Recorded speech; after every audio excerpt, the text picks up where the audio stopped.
Okay, so let me explain the insulin resistance thing to you. So, how it relates to weight loss and why it gets in the way and why our weight stalls out and is really hard in many cases when you're like eating less food and stuff. Why are you not losing weight? Okay, so insulin resistance is when, as an example, you've been eating, let's say, a lot of carbohydrates, a lot of sugar, and everything like that. There's other things that can raise insulin, but let's just keep it simple with that. So what happens is like when you've been eating a lot of fast food, a lot of carbohydrates, a lot of pizza, a lot of candy, a lot of bread, a lot of crackers, and all these things, your glucose will go up, right? And the problem is that when your glucose goes up, insulin goes up, and insulin comes in and says, okay, if you're not using the glucose by running or jogging or exercise or whatever it is that you're doing, this glucose has to go somewhere. Insulin comes in and pushes it into your cells and makes the cell, stores it away as fat. So we get fatter, right? We get heavier. Now, so that means when insulin is high, you are in fat storage mode, okay? Insulin stores the glucose as fat.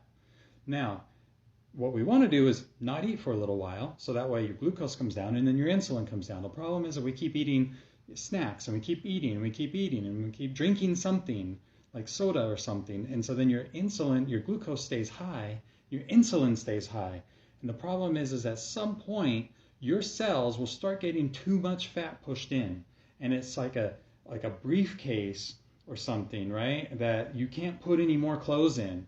So then what will happen is the briefcase or the suitcase is so full that all the extra insulin just bounces off. That's, in this case, the cell just bounces off and no more glucose can get in.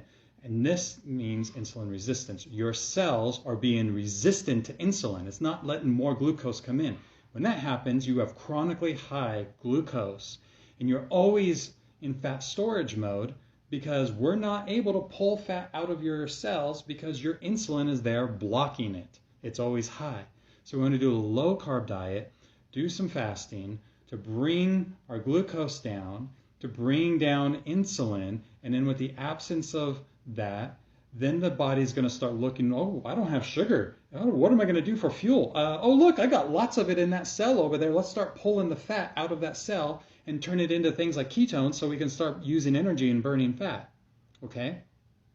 That's the general idea of the whole insulin resistance thing and why we want to do low carb, why we might want to do fasting or something, so that we can bring that insulin down and get it out of the way so we can start bringing in